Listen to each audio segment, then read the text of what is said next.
안녕하세요. 잡시광입니다. 오늘 영상은 사이버 외교사절단 반크의 요청에 의해 제작된 영상입니다. 반크의 의미 있는 활동을 응원하는 마음에서 이번에도 마찬가지로 대가 없이 무료로 영상을 제작했습니다. 따라서 유료 광고 포함 태그는 달지 않았습니다. 2022 베이징 동계올림픽은 역대급 막장 운영으로 수많은 논란을 낳고 있습니다. 대부분 중국의 석연찮은 판정으로 만들어졌지만 그럴 때마다 중국 네티즌들은 뻔뻔하게 SNS에서 한국을 음해하는 내용을 퍼나르고 있습니다. 한국 선수들에 대한 어이없는 실격 판정은 즉시 논란이 되었지만 중국 네티즌들은 SNS상에서 오히려 도를 넘는 조롱을 이어가고 있습니다. 중국판 트위터인 웨이보에는 황대현 반칙과 우다징이 치였다에 해시태그가 각각 1000만 조회수를 넘겼고 실시간 검색어 1, 2위에 올랐습니다. 쇼트트랙 반칙 해시태그는 조회수 400만을 넘겼습니다. 중국 네티즌들의 댓글은 대개 이런 내용입니다. 한국 쇼트트랙은 왜 이렇게 더러운가? 대한민국 쇼트트랙 선수들이 전멸. 한국은 반칙 없이는 경쟁할 수 없나? 황대현은 규칙을 어긴 것으로 판명됐다. 그는 중국이 얼마나 과학기술에서 진전을 이뤄냈는지 잘 모를 것이다. 그런데 한국에 내려진 석연찮은 판정은 결승전에서도 마찬가지로 이어졌습니다. 중국 선수 3명과 헝가리 선수들이 맞붙은 결승에서 헝가리 선수가 1위로 결승선을 통과했지만 심판진은 오랜 비디오 판도 끝에 페널티를 부과했고 이로써 2위로 들어온 중국의 런츠웨이에게 금메달이 돌아간 것입니다. 마치 금메달은 중국 선수로 정해져 있다는 듯 짜여진 각본처럼 중국에 돌아갔습니다. 이런 모습을 보면서 세계는 지금 동계올림픽이 아니라 중국 체전을 보는 것 같다는 비난이 쏟아지고 있습니다. 결국 쇼트트랙 경기에서 나온 전례 없는 개최국 텃세 판정에 대해 대한체육회는 긴급 기자회견을 열고 바흐 IOC 위원장에게 직접 항의하기로 했습니다.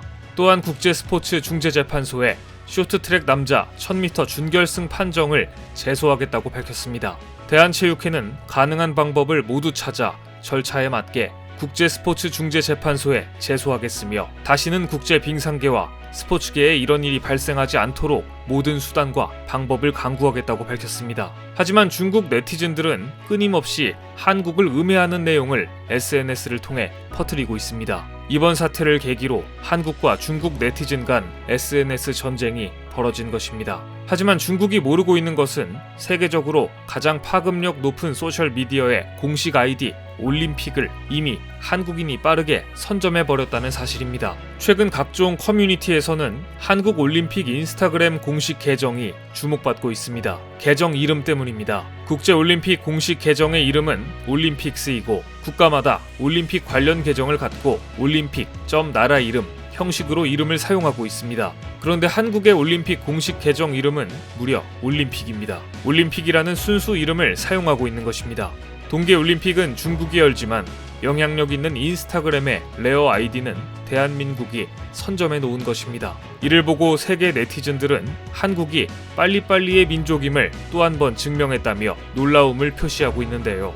이는 상당한 의미가 있습니다.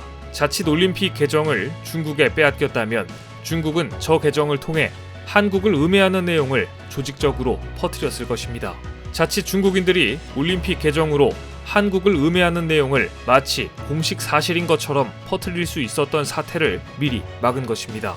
결국 인스타그램 올림픽 계정에는 편파 판정으로 실격당한 한국 선수들을 응원하고 지지하는 댓글로 가득 차게 되었습니다. 베이징 올림픽은 아직 초반인데도 유독 한국과 관련된 엄청난 논란이 쏟아지고 있습니다. 특히 중국은 이번 올림픽을 기회 삼아 전 세계인들이 지켜보는 가운데 한국을 깎아내리고 문화 공정의 대상으로 삼기 위해 만반의 준비를 한 것으로 보입니다. 특히 가볍게 지나가서는 안 되는 문제가 바로 개막식 한복 논란입니다. 세계인들의 눈과 귀가 집중되는 올림픽 개막식을 이용해 중국은 마치 한복이 중국 전통 문화인 것처럼 홍보했습니다. 보시는 것처럼 중국 55개 소수민족 대표 중 한 명으로 등장한 이 여성은 흰색 저고리에 분홍색 치마를 입고 댕기머리를 하고 있습니다. 무엇보다 같은 시간 중국 관영매체 CCTV는 길림에 사는 조선족을 소개하면서 상모를 돌리고 장구를 치는 모습을 방영했습니다. 이것은 한복을 비롯해 갓, 사물놀이 등을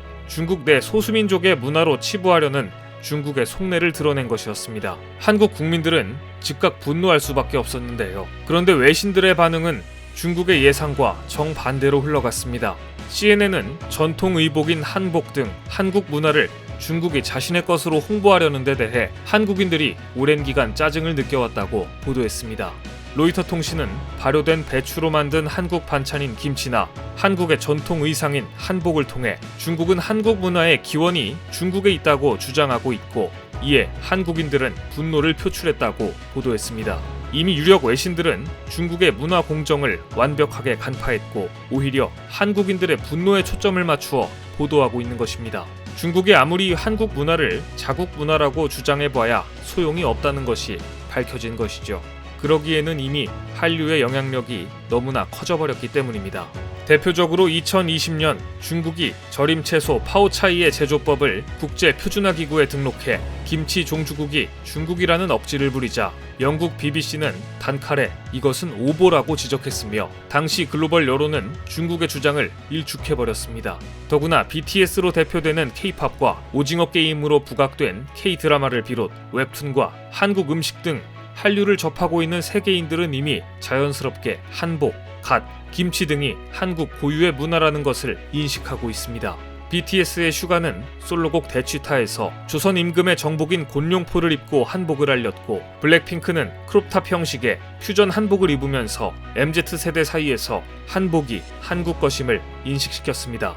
결과적으로 중국이 억지를 부리면 부릴수록 오히려 전 세계에 한국 문화의 우수성만 널리 알려주는 계기가 되고 있습니다. 여기에 착안한 사이버 외교사절단 반크는 중국 정부의 꼼수를 역으로 이용하는 통쾌한 한방을 준비했습니다. 반크는 베이직 동계올림픽 조직위원장과 시진핑 주석을 한국 전통문화 글로벌 홍보대사로 임명해 한국 문화를 알리는데 앞장서달라고 공식 요청할 계획입니다. 한국 문화를 너무 사랑해서 한국 문화를 훔치기까지 하는 중국을 이해하고 존중하려는 것입니다. 이를 위해 반크는 화면에서 보시는 것처럼 우선 차이치 2022년 베이징 동계올림픽 조직위원장을 한국 전통문화 글로벌 홍보대사에 임명하고자 합니다. 또 시진핑 주석에게 앞으로 더욱 한국 문화를 알리는데 열심히 활동해 주시길 바랍니다 라는 내용의 감사장을 직접 보낼 것입니다. 반크는 이러한 활동이 중국 정부가 앞으로 한복 등 한국 문화를 건드릴수록 오히려 전 세계의 한국 문화를 홍보하는 거라는 경고가 될 것이라 기대하고 있습니다. 인류 역사에서 헤게모니는 늘 다양성과 공존을 받아들이고 넓게 품었던 국가에게 돌아갔습니다. 중국이 지금처럼 자국 중심주의로 편협하게 나아간다면 중국은 패권 국가는커녕 G2의 자리조차 유지할 수 없을 것입니다. 중국의 문화 공정을 저지하기 위해 동참하고 싶은 분들은 영상 아래에 응원의 댓글을 남겨주시고 이 임명장과 감사장을 반크 사이트에서 내려받아 주변 분들께 널리 알려주시기 바랍니다. 영상 본문에 사이트 주소 링크를 걸어두겠습니다. 시청해주셔서 감사합니다.